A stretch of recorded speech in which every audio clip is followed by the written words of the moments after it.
Hello and welcome to another video about the construction of phase 2 of Heaton Lodge Junction. Now, before we go any further, I owe you an apology. I could not get the cooling towers this week simply because of the inclement weather we've had up here in the north of England.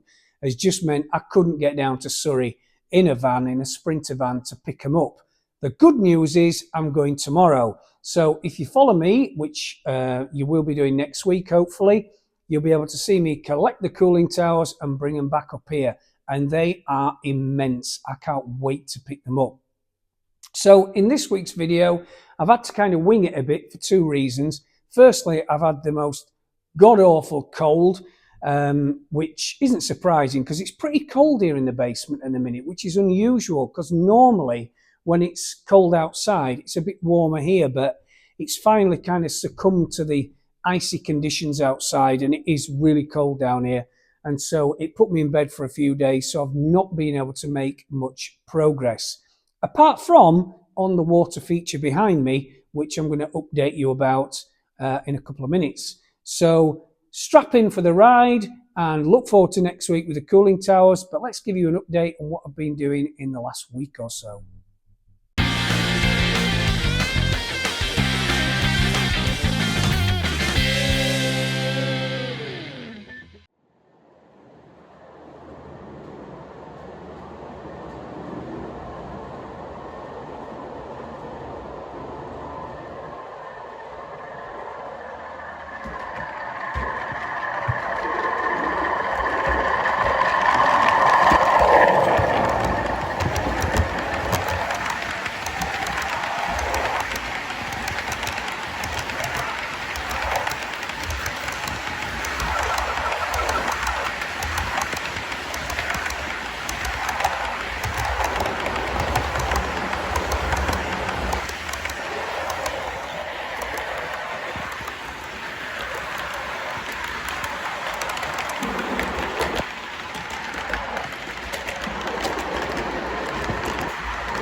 So let's have an update on our water feature. Now there's a lot gone on since we last saw each other the other week, in fact. And yes, I did a second pour. But the bad news is, like everything, and some of you regulars that watch my videos will know I've said it often enough, I have this weakness of using too much of everything. And I've done exactly the same thing with this casting resin, because I mixed too much of it, I poured too much of it, and now it's gone over the sides, as you can see. The other problem is the depth that I wanted to create, so the water level was below the tracks next to it. Obviously, because I poured too much, it's now at the same level, which is exactly what I didn't want. But anyway, there we go. It's happened now.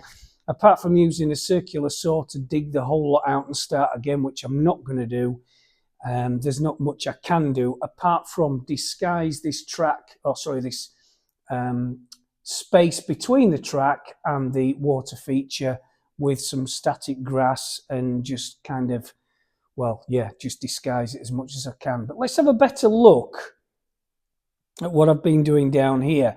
I am pleased with this because we've got some nice banks, as you can see either side, and I've put some rushes in. I'm going to do a lot more rushes, bull rushes, or plant a lot more in this casting resin in the next week or so. But let me just take you through what I've used to kind of get this effect, because once again, it's dead easy. You just need to know what bits to use. So, use the normal casting resin, which was used in or covered in last week's video. I've used this as well, which is Water Ripples by Woodland Scenics, just to create a few, well, yeah, kind of ripples, but water disturbance mainly around those bulrushes there. And so you just dab it on with the paintbrush. The instructions are on the jar. I've also used this, which I had in my scenic box for ages. I've never used it, AK Interactive Terrain Muddy Ground. So I just painted this on the banks, and I think it looks really effective. So I'm really pleased with that. Come out much better than I thought. The litter, which is in the corner here, I do like. I think it looks really good. I'll just pan out so you can see that. So I've just piled a load of litter, some Tesco carrier bags, which seem to have become my trademark because they are all over Heaton Lodge Phase 1. But with the old bricks there, there's all sorts of bits of litter. I should have probably scrunched it up a bit more. But anyway, doesn't matter. I think it looks pretty effective, that. And that's all in one corner, which you often find in, ponds or any still stagnant water. And of course, we covered this last week. I've thrown an old milk churn in there. We've got a bathtub in there too. And it's just meant to portray some water which, again, isn't flowing and is pretty stagnant. But I think, actually, it's turned out pretty well. I've also just given this bridge, which is made out of plywood. Sorry about the noise in the background, by the way. It's just the company above. They do make a lot of noise. But, yeah, I've made this bridge look a lot more kind of careworn, and I've used a couple of things for this. I've used AK Interactive pigments, which I've just gone on there with a paintbrush, and just you can see at the sides of these so-called girders, which is obviously plywood, but the whole bridge is made out of plywood, by the way. Just came from a company called Torrey Laser. But anyway, it's quite good. It's come out really well, and the rust has come out really effective as well. I've also used this, which is Rust It by Town and Country. I think I bought this at a railway exhibition some years ago, but that's worked really well too. So I've just used a paintbrush just to make it look a bit more careworn, and of course the resin here with the leaves on and the bulrushes, I think, has come out really, really well. So all in all, yeah, it's a kind of an 80% success rate. Not very happy, as I've already said, with this part, because again, I've also made the mistake of putting too much of the water tint in the resin, so it's made it completely opaque, so you can't see through it at all. So you've got no illusion of that depth. But that is just my biggest thing that I do all the time. But anyway, not to worry. As I said earlier, I'm going to disguise this ground between the track and the water feature, so hopefully it'll just make it, it'll just kind of draw the eye away from the fact that the water level is the same height as the track, which again is exactly what I didn't want to do. So there we go. Water feature, pretty much a success. Few bits to add. We'll come back to it next week and we will see some more improvements hopefully by then. Now then, you might remember a few weeks ago I did these ponds. We did them together actually, didn't we? We poured on the resin and everything. And do you remember when things went wrong and it looked like there was some ice on the top? Well, again, I had too much resin left over from the pour at the other end. So I thought, in my wisdom, I'd pour a little bit more and obliterate that ice effect. But to be honest, yeah, I'm quite happy with that too. It's come out probably better than the other side. It does look nice. There is not quite as much of the water tint in there, so you can see the bricks underneath the water. You've got that cloudy effect as well from what appears to be the DAS clay, but I actually quite like that because it just looks like pollution. I've used the blowtorch to get rid of all the air bubbles. So we've got a really, really nice, smooth water feature with the old gate that's been thrown in there as well. So again, moving on to the one next to it, I've got to finish the static grass around it. We've got an old chair there, and we've got the bike, which is half buried or half underwater rather. But you can, again, see through the resin, which is exactly the effect I did want to achieve. And it's worked out okay. So I'm really pleased with that. When this is all finished and there's a few more bushes and everything, that's going to look really nice. So next week, we're going to continue with finishing this. I know I said we'd do it this week, but I can't really for all sorts of reasons. I've run out of static grass for a start, so I'm going to need to order some more. So we're going to order some static grass. We're going to continue with this bit next week. And we're going to continue also with finishing this whole kind of diorama that we've been working on. So as well as the cooling towers next week, we're going to be doing a bit more work here.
Right, we're back here at the second building in the factory complex. We've covered this many times before. This giant building, which is the cement silos and the main building itself and the garages. Two of our radio controlled vehicles are just idling away here. The excavator and of course one of the three cement mixers, which are all fully radio controlled. I've covered this in a previous video for most of you. Most of you will have seen it obviously. And these are converted by my good friend Giles Favel, who's a superb engineer. And these are from IXO diecast 143 scale O gauge trucks models, and they're converted to run on full radio control. So they work really, really well. We've covered that before, but we're coming back to these in a couple of weeks' time. Anyway, I'm panning round because I just wanted to show you a couple of things. Tim, as he said last week, has made me these super window frames, which are going to save me a lot of messing around. These fit in the windows here, of course. I'm going to paint them before because I'm going to want to make them, I think, probably black window frames and then the rest of this building is going to be laboriously painted in concrete effect, which I'm going to do in the next couple of weeks too. That is the building we scratch built the other week, which is now on top of the building in the correct place. But I'm just going to pan around once more and show you the building which Tim made the other week, in fact last week, and this isn't in the right place, but this is going to be painted too. And I think this is building number 1. So if you imagine driving into the cement factory complex, there's 5 huge buildings. This is the first one, which is very small compared to the others, but very big in any kind of gauge, really, as you can see. And I'm going to be painting this concrete effect, which I've used on these silos here. So, yeah, I'm going to be cracking on with this. Now I'm a bit better now and got rid of my cold. So, going to be a lot more to report on next week as far as the cement factory goes, as well as the cooling towers, which I've already mentioned. So, yeah, back to this soon. So, a quick update on track laying progress as well. Now, I am starting to bring these sidings up. These are the sidings not for MGR trains, but they're actually for general freight trains. So we've got the 2 main lines on the left, and we've got 4 sidings here, which, as I said, are for general freight. And what I've decided to do is I'm just going to give them a nice S-bend as they run past here, just to make it a bit different from the normal straight sidings which you see. So just to give it the appearance of a nice curve, so the freight trains, as they move slowly through the marshalling yard, they're just going to curve round, and it just makes it a lot more interesting than just a kind of a long 50-foot straight set of sidings. So we're going to be doing lots more track laying in the next few weeks. Sorry about the mess. I'm reusing a lot of the Pico track that I used on the first fiddle yard, which of course has all been taken up now. You're looking at about another, I'd say another 50 or 60 foot of track that I've got to lay, which is great. I'm going to really concentrate on this in the next few weeks, because I cannot do anything without the track being down first. You can't do scenery, you can't do electrification, so the track has got to go down. The carts that are being used to carry the cement factory complex and Healy Mills are here. They're being delivered now, so they're going to be kind of semi-permanently fixed to the side of this main board on the left there in the next couple of weeks too. So there's a lot to be getting on with, but I really need to concentrate on getting this track down, which is what I'm going to be doing more than anything else, because as I've just said, you can't do much without your track being laid. I have already laid about, I'd say, 2/3 of it so far, but I keep getting distracted by doing things like water features, which of course is what I really enjoy doing, all this detailing and stuff I love, but it really doesn't get me anywhere. I need to get the track down first, and then we can concentrate more on that. But we are, of course, still continuing this 12-foot diorama together, which is a bit further down. But yeah, I'm going to be concentrating on this track now. So yeah, let's get cracking with the track.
Right, there we have it for another week. I hope you enjoyed that. I know it was a bit of a shorter video, but I'm going to be making up for it next week. I can tell you that now.